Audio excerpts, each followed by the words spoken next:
Bonjour à toutes, bonjour à tous. Bienvenue à cette conférence qui s'intitule Rendez accessibles vos données grâce à la data visualisation. Je vais attendre quelques petites secondes avant de débuter pour être bien sûr que tout le monde est présent.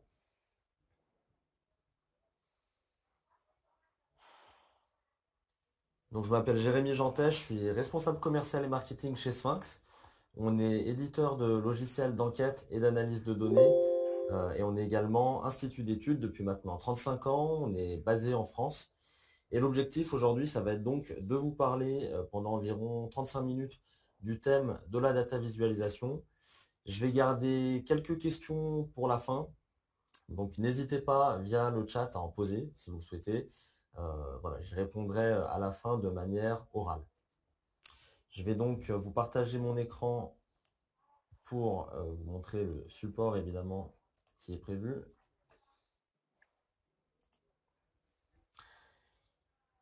Donc on va parler d'un thème en particulier aujourd'hui qui s'appelle la data visualisation. L'objectif, c'est de vous montrer par quels moyens vous pouvez rendre un certain nombre de vos données accessibles et compréhensibles au plus grand monde.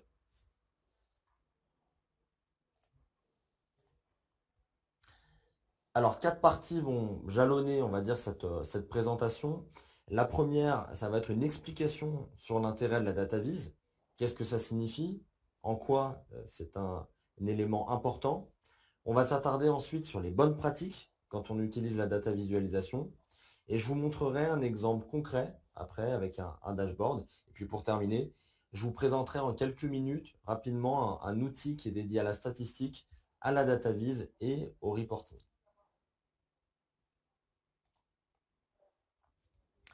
On va débuter avec un constat qui devrait évidemment pas vraiment vous étonner, mais qui me semble aujourd'hui nécessaire pour bien comprendre l'intérêt de la data visualisation.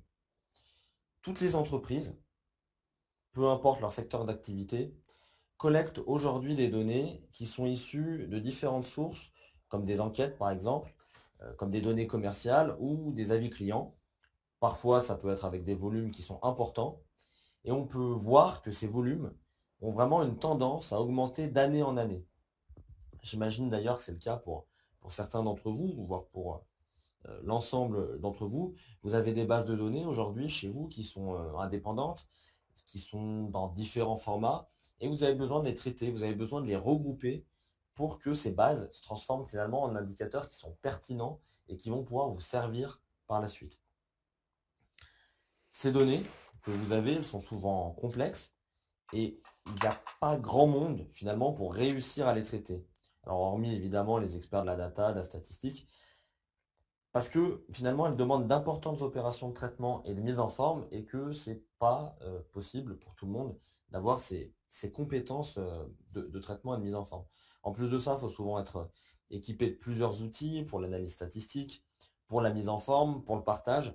Donc tout ça, ça demande du temps, ça demande de l'expérience, puis ça demande des compétences qui peuvent être, je vais dire, ultra spécifiques. Du coup, eh ben, ces données elles sont souvent mises de côté. Elles ne sont pas vraiment traitées comme il le faudrait, alors qu'au fond, on peut dire qu'elles sont quand même une source, je dirais, incroyable d'informations pour l'activité d'une entreprise et qu'elles vont servir, une fois qu'elles sont traitées, à orienter un certain nombre de réflexions et un certain nombre de prises de décision. Deuxième point qu'on va aborder ici, ce sont les objectifs. On voit finalement, on l'a vu sur l'échange sur cette première slide, que les données évidemment sont complexes, qu'il faut les traiter, mais la question derrière, c'est quels sont les objectifs qu'il va y avoir derrière cette exploitation.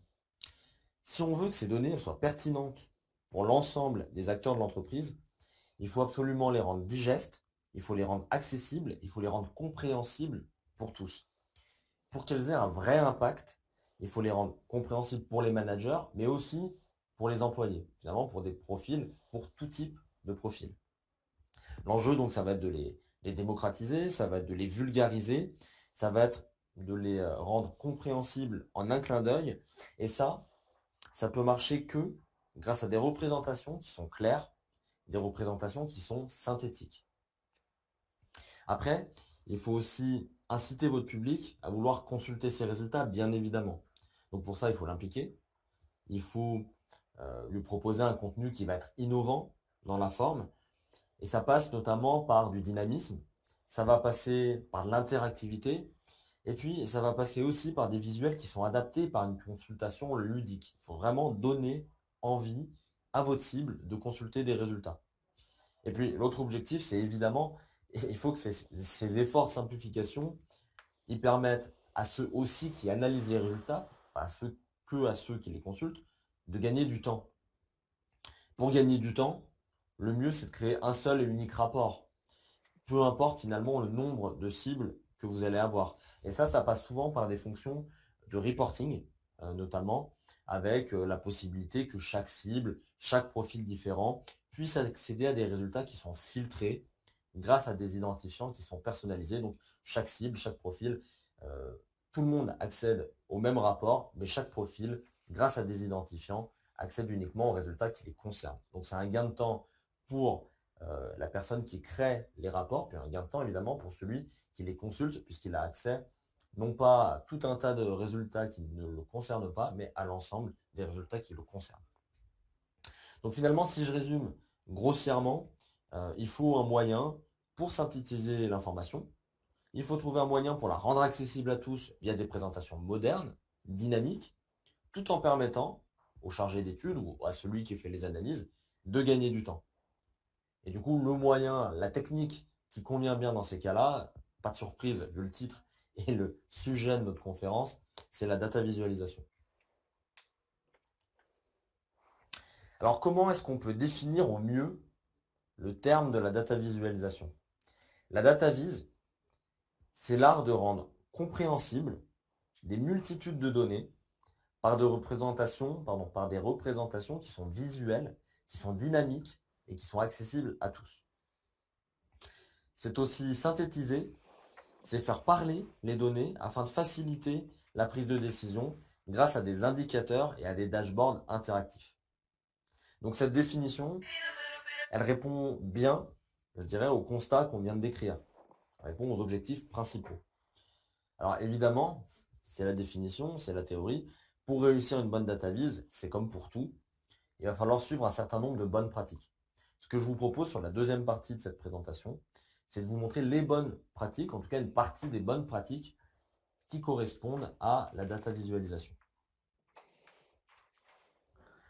Déjà, il faut absolument bien définir les objectifs d'une bonne data vise, enfin d'une data vise en tout cas. Quelles vont être vos cibles? Quelle histoire vous souhaitez raconter? Quelles sont les informations pertinentes à mettre en avant? Ces objectifs-là, ça va être la base de votre data vise. Il va falloir aussi adapter la restitution au type de données. Et par exemple, quand il s'agit d'une enquête, au type de questions qu'on va souhaiter analyser. Ce que je vais dire est assez évident, on va dire, mais on ne représente pas de la même manière une question fermée et une question ouverte. Il faut aussi prendre en compte notre cible pour adapter le discours. On ne s'adresse pas de la même manière également à des profils terrain et à des profils marketing, communication ou autres. Et puis, il faut aussi sélectionner les restitutions en fonction de ce qu'on souhaite montrer. Vous le voyez ici sur les différents éléments graphiques qui sont présents. Dans le cas d'une distribution, on peut choisir un graphique en barre. Pour une comparaison, on va pouvoir restituer sous forme d'histogramme à double entrée. On le voit ici avec le graphique central. Et puis, pour une tendance, si on souhaite montrer une tendance, une évolution dans le temps, on va pouvoir choisir une courbe. Et notamment, dans certains graphiques, plusieurs courbes qui vont se superposer pour montrer les résultats de différents mois ou de différentes années.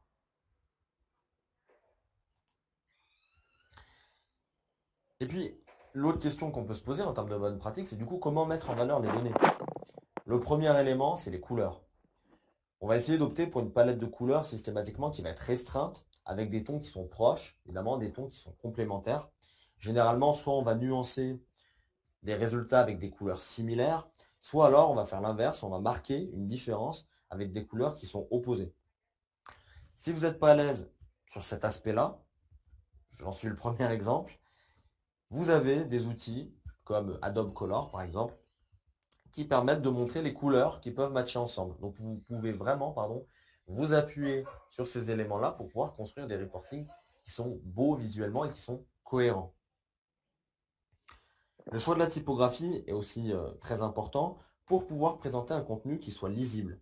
Il faut, par exemple, éviter d'alourdir la restitution avec un trop grand nombre de textes. C'est aussi préférable de présenter un dashboard sur un seul écran et de ne pas avoir à scroller pour accéder aux différentes informations. Autre point à noter, le troisième qui est présent ici, ça va être le fait de hiérarchiser les informations. On peut choisir de montrer qu'une seule partie des valeurs, par exemple, au lieu de présenter toutes les modalités d'une question, on peut montrer le mode, c'est-à-dire la modalité qui est la plus citée par les répondants. Vous voyez sur l'exemple qui est ici, c'est une question sur les activités dans le tourisme. On voit que le farniente, 51%, la modalité la plus citée. Donc ça permet d'avoir une réponse rapide, claire et l'indicateur peut-être principal. On peut aussi faire le tri des informations par ordre croissant ou décroissant pour rendre les graphiques plus lisibles. Et puis, on peut aussi jouer sur la taille de la police pour faire ressortir certaines informations clés. Dernier petit point sur les bonnes pratiques. Ensuite, on basculera sur un exemple concret, comme je l'évoquais tout à l'heure, pour vous montrer vraiment à quoi peut ressembler une data vise. Donc, pour terminer, et dans l'objectif vraiment d'impliquer au mieux le lecteur, c'est, on va dire, absolument nécessaire d'apporter un contenu qui soit innovant sur la forme, de le rendre ludique pour inciter à explorer les données. L'exploration, elle peut s'effectuer par des techniques de storytelling, comme on le voit noté ici, pour donner vie aux données, on va dire. On va apporter de l'interactivité, on va apporter du dynamisme, on va utiliser des filtres, on va déclencher des analyses en cascade.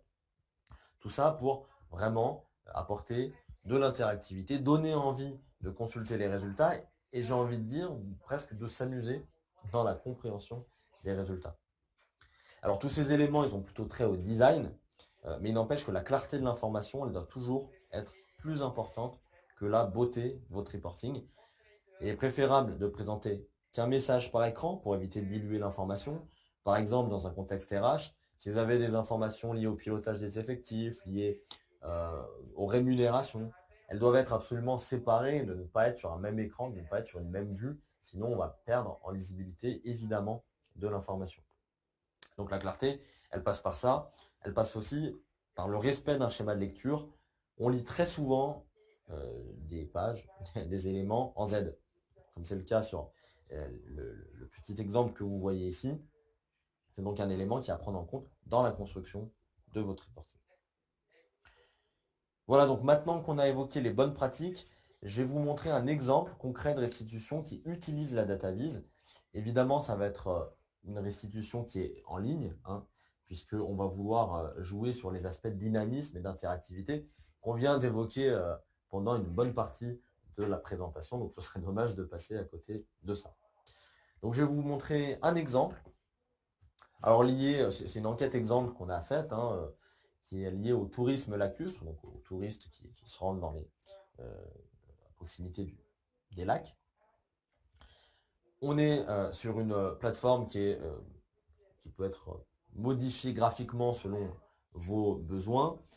Évidemment, ce n'est pas un modèle, c'est un exemple. Et on voit directement une page avec différents onglets, différentes rubriques, des éléments sur les touristes, sur leur profil et sur leur expérience, notamment en termes de satisfaction. Chaque onglet renvoie vers une analyse propre de cette thématique du tourisme lacustre. Je ne l'ai pas montré ici, mais on pourrait très bien accéder à cette page via des identifiants et des mots de passe, via des accès restreints, pour accéder, comme on l'évoquait tout à l'heure, uniquement aux résultats qui nous concernent et qui nous intéressent.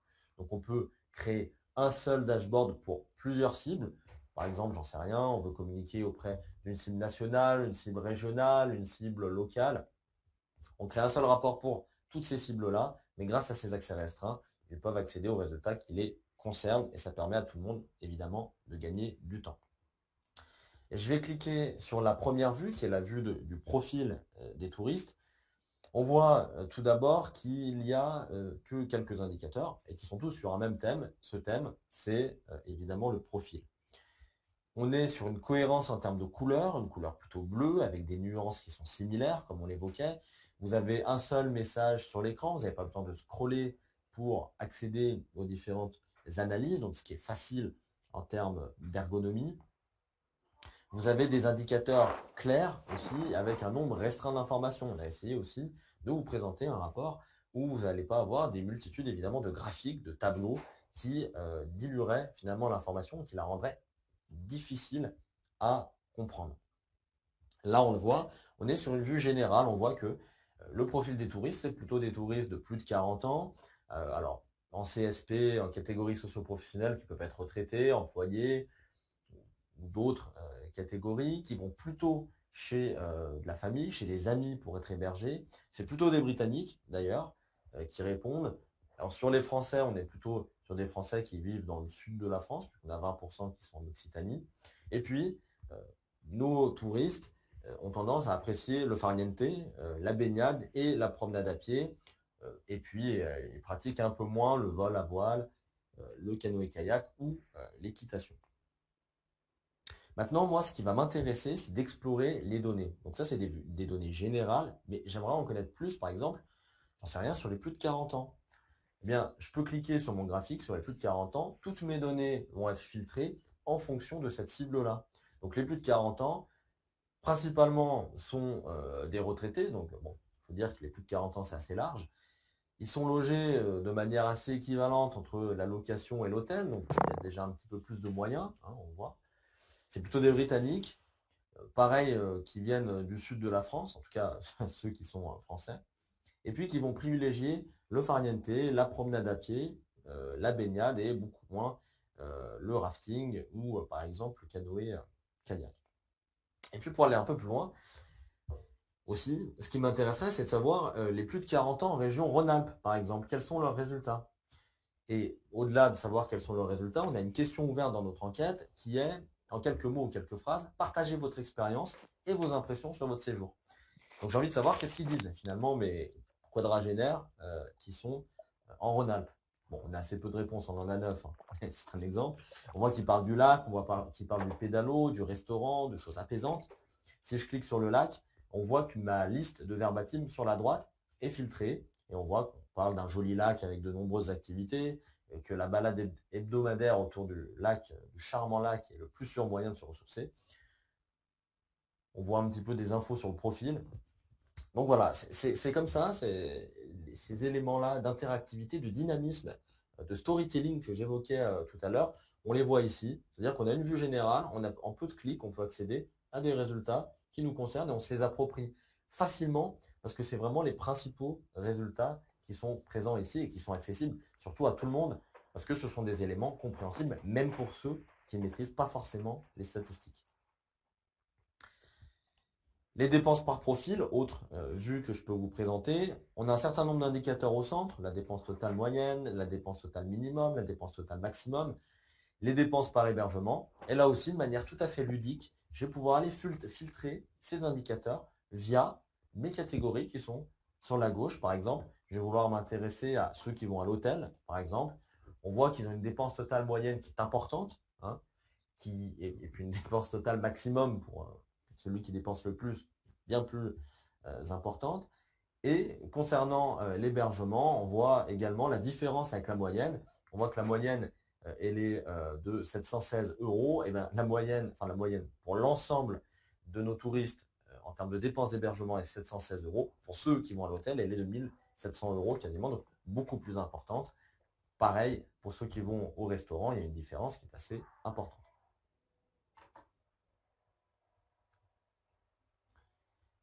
Donc vous voyez encore que ce type de vue-là, elle évite notamment d'avoir un grand nombre de graphiques, un grand nombre de tableaux, et on peut vraiment très rapidement accéder à la restitution, aux résultats, aux données qui nous intéressent. Avant-dernière vue que je vais vous montrer, avant de basculer ensuite dans une démo rapide de notre outil, c'est une vue sur la satisfaction qui regroupe les principaux indicateurs en lien avec la satisfaction. On a la satisfaction, on a l'intention de retour, on a la recommandation avec notamment le fameux score NPS qui est aujourd'hui très connu. On voit la jauge, des jauges avec des moyennes. Alors ici la jauge est bleue, mais on pourrait imaginer qu'avec la mise à jour des résultats en temps réel, On peut avoir soit une jauge qui passe en vert si les résultats augmentent, ou en rouge si les résultats descendent en dessous d'un certain seuil. On voit sur le NPS très vite que finalement on a plus de détracteurs que de promoteurs, donc plus de personnes qui ne recommandent pas du tout notre, euh, notre tourisme lacustre, contre une partie qui apprécie ce type de tourisme. Et si j'ai envie d'en savoir plus sur mes promoteurs, il me suffit encore une fois de cliquer, par exemple, sur les promoteurs pour voir que c'est plutôt des personnes supérieures à 40 ans, plutôt des retraités, plutôt des personnes qui vont à l'hôtel, qui sont françaises, qui font du farniente, donc certainement des personnes qui ont des moyens financiers plus importants que les autres. On peut voir également, comme on l'évoquait tout à l'heure, l'évolution, le suivi de tendance avec des courbes, avec des résultats par mois et comparés évidemment par année.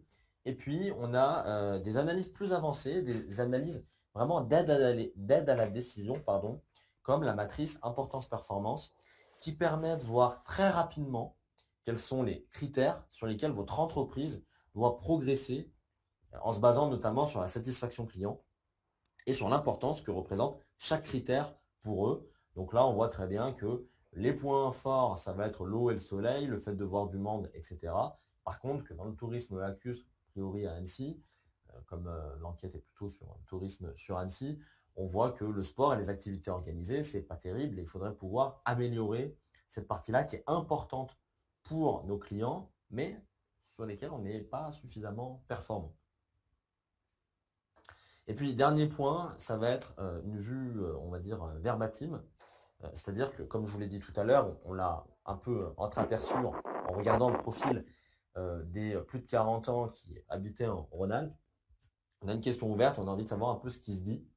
Alors ça, c'est un premier niveau d'analyse des verbatims, hein, parce qu'on pourrait aller beaucoup plus loin qu'un simple nuage de mots. On pourrait faire de l'analyse de contenu, créer des thèmes, des sous-thèmes, pouvoir suivre leur évolution dans le temps. On pourrait les croiser avec des données quantitatives.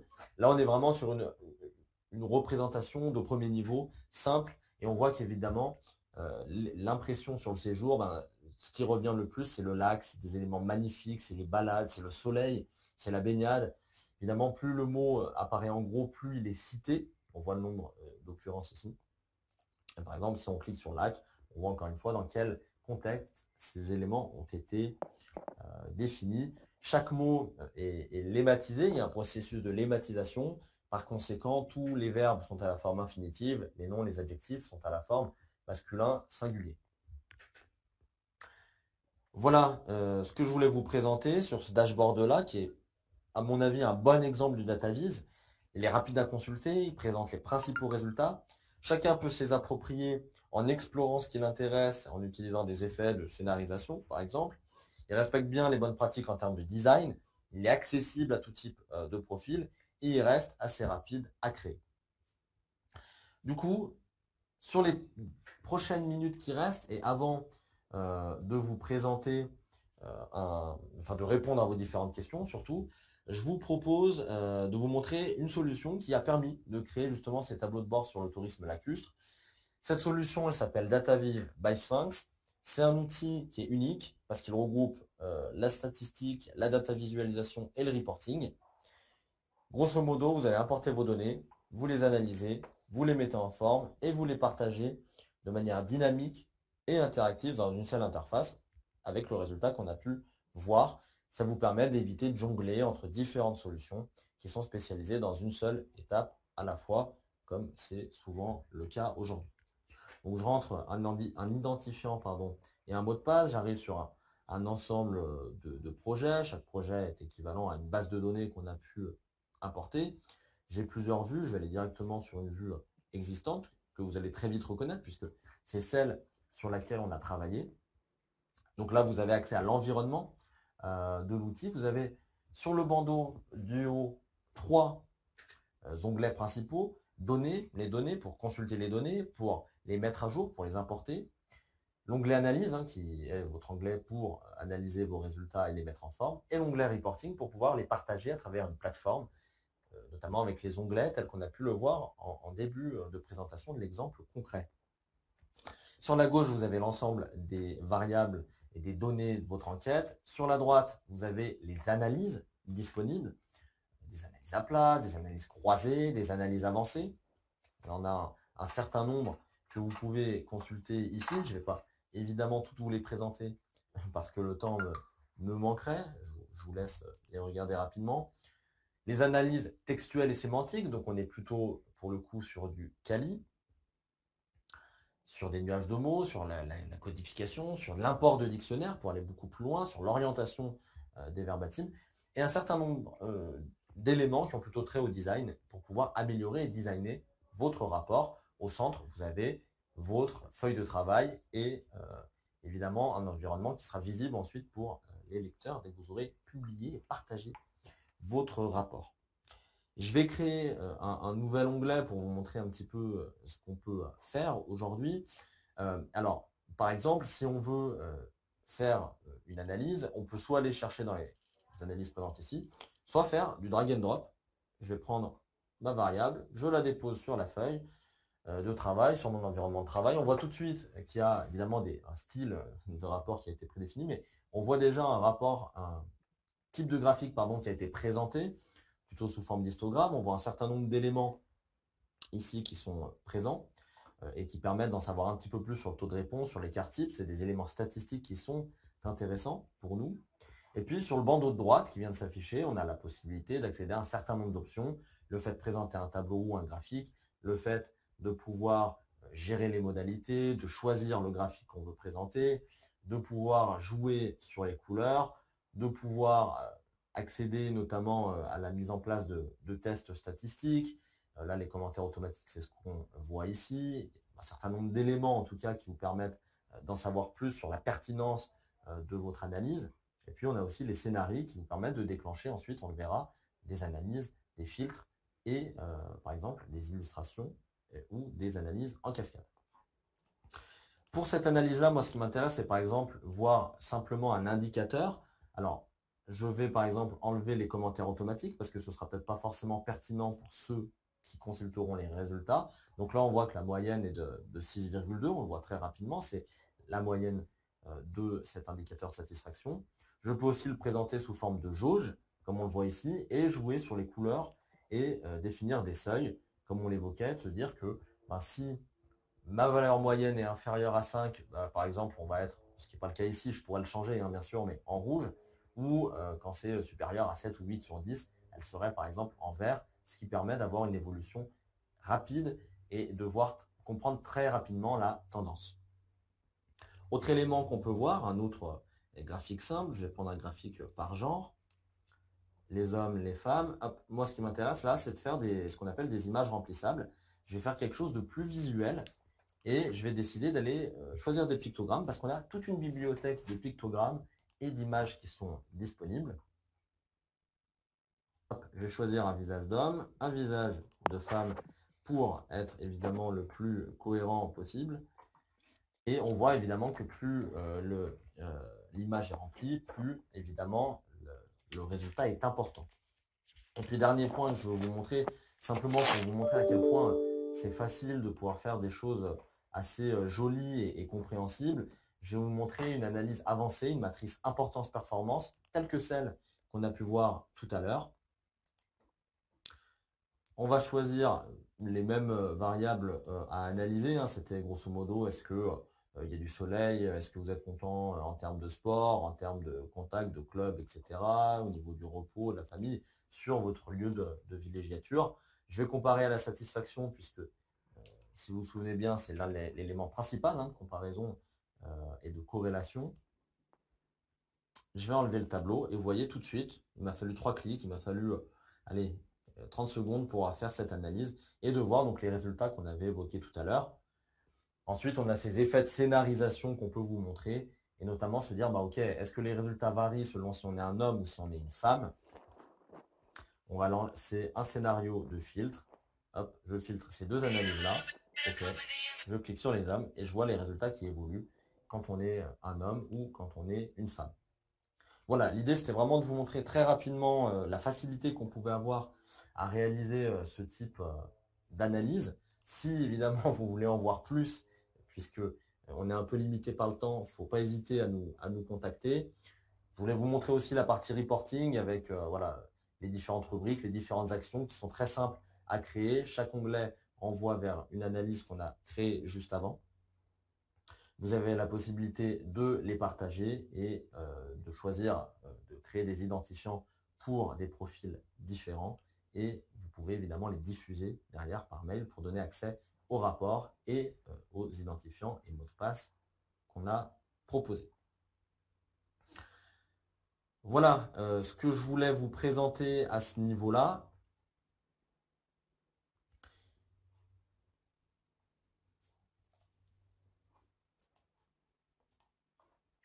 Je vais revenir sur mon reporting. Donc, l'idée, effectivement, c'était de pouvoir vous montrer un exemple de reporting, de discuter sur la data visualisation, sur les principaux constats qu'on peut faire. Ce que je vous propose, évidemment, c'est de rester disponible si vous avez des questions aujourd'hui. Je vous remercie évidemment pour votre attention. Alors, pas eu trop le temps de parler de notre société, mais effectivement, nos équipes chez Sphinx vous accompagnent dans tous vos projets d'enquête. On a eu l'occasion de l'évoquer au début, mais on est éditeur de logiciels d'enquête et d'analyse de données. On est aussi institut d'études, donc on peut vous accompagner, soit si vous voulez nous confier des projets ou si vous souhaitez justement être accompagné par nos équipes. On a un institut de plus de 15 personnes aujourd'hui, avec des profils très différents. On peut vous former sur les techniques d'enquête et d'évaluation.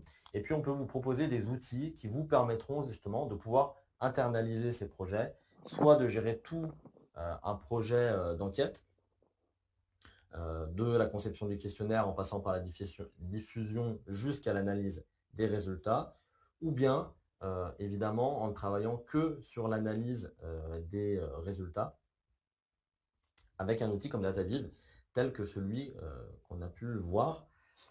N'hésitez pas à nous contacter pour en savoir un peu plus. Vous avez l'adresse contact qui est disponible. Vous avez aussi un numéro de téléphone. On est encore disponible aussi pour des rendez-vous d'affaires aujourd'hui si besoin. Donc je vous remercie.